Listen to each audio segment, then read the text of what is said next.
Today I've come on a very solemn and sad occasion. The passing away of Sri Ramaji Rao is a big loss for the Telugu speaking world. He didn't confine himself to the Telugu world, but he contributed immensely in the world of journalism, in the electronic media, in small financing, and in very many industries as well. He's always worked through his entrepreneurial skills to take care of the small people, common people, poor people, and attended even in the rural areas to their needs. Today I'm here as a representative of Government of India. The Honorable Prime Minister Shri Narendra Modi ji has sent me as his emissary to pay his respects, Government of India's respects, and also to place a wreath of respect and homage. So I've come here, met up with the family, expressed Honorable Prime Minister's condolences, and placed the wreath. Thank you. ఇవాళ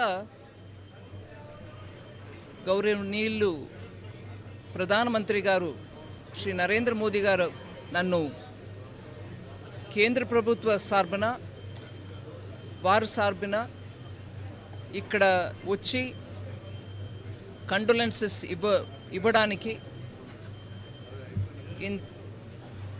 ఒక కుటుంబస్తులతోటి మాట్లాడి వారి condolence message ఒకటిని ఇక్కడ వాళ్ళతోటి share చేసుకోమని నన్ను పంపించారు. నేను డైరెక్ట్గా ఎయిర్పోర్ట్ నుంచి వస్తున్నాను. ఇప్పుడు మళ్ళీ ఎయిర్పోర్ట్కే వెళ్ళిపోతున్నాను.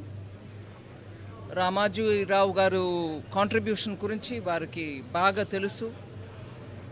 మొన్న రాత్రి కూడా వారు హెల్త్ ఎలా ఉంది అని ఆ ఎంక్వైరీ కూడా చేసి ఫోన్ చేశారు ప్రధానమంత్రి గారు.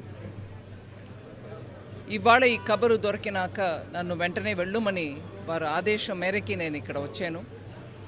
కుటుంబస్తులకి ప్రధానమంత్రి గారు ఒక మెసేజ్ ఇచ్చాను. ఇప్పుడు మళ్ళీ వెళ్ళిపోతున్నాను. ఇది ఒక పెద్ద మన అందరికీ కూడా ఒక శోకమైన సందర్భం, very sad situation for us. But condolences for all his fans and followers. Namaskar.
ఈ రామోజీరావు గారి ఆయన మృతి వార్త తెలియజేశారు. చాలా దిగ్భ్రాంతిని కలిగించింది, చాలా బాధ కలిగింది. ఎందుకంటే నేనేం కోరుకున్నానంటే ప్రమాణ స్వీకారం తర్వాత వచ్చి వారికి కలవాలని అనుకున్నాను.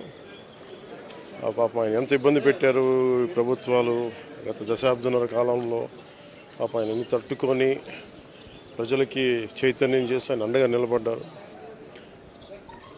ఒక మహోన్నతమైన వ్యక్తి. ఇప్పుడు ఆంధ్రప్రదేశ్లో కానీ భారతదేశంలో ఎక్కడైనా సరే, ముఖ్యంగా ఆంధ్రప్రదేశ్ తెలంగాణకు సంబంధించి తెలుగు రాష్ట్రాల్లో ఏ జర్నలిస్ట్ ఉన్నా అది ఈనాడు స్కూల్ ఆఫ్ జర్నలిజం నుంచి వచ్చే రూట్స్ దానికి ఉంటాయి. అలాంటి కొన్ని వేలాది మంది జర్నలిస్టులని తెలుగు రాష్ట్రాలకు అందించిన మహానుభావులు. అలాగే తెలుగు చిత్ర పరిశ్రమకు సంబంధించి కూడా ఈరోజు ఇంత ఇన్ఫ్రాస్ట్రక్చర్ ఇక్కడ డెవలప్ చేశారంటే అది హైదరాబాద్లో ఎంత అద్భుతంగా తెలుగు చిత్ర పరిశ్రమ ఉందంటే ఆయన కాంట్రిబ్యూషన్ చెప్పలేను. ఇలాంటి చేస్తున్న వ్యక్తిని ప్రభుత్వాలు గత 15 సంవత్సరాల్లో చాలా ఇబ్బంది పెట్టినాయి. వాటన్నిటినీ తట్టుకొని ఆయన్ని ఇబ్బంది పెట్టిన ప్రభుత్వాలు ఈరోజు లేవు. ఆ విజయం ఆయనకి తెలియజేయాలని అనుకున్నాం, చేసి లోపల దురదృష్టం ఇలా జరిగిపోయింది. వారి కుటుంబానికి, ప్రతి ఒక్కరి కుటుంబ సభ్యులకి, అలాగే ఈనాడు గ్రూప్ ఆఫ్ కంపెనీస్ వారందరికీ కూడా నా జనసేన తరపు నుంచి, నా తరపు నుంచి వారికి నా సంతాపం తెలియజేస్తాను. ఈ సమయంలో మీ అందరికీ ఆ భగవంతుడు వారి కుటుంబ సభ్యులకి అండగా ఉండాలని కోరుకుంటూ సెలవు తీసుకుంటాను.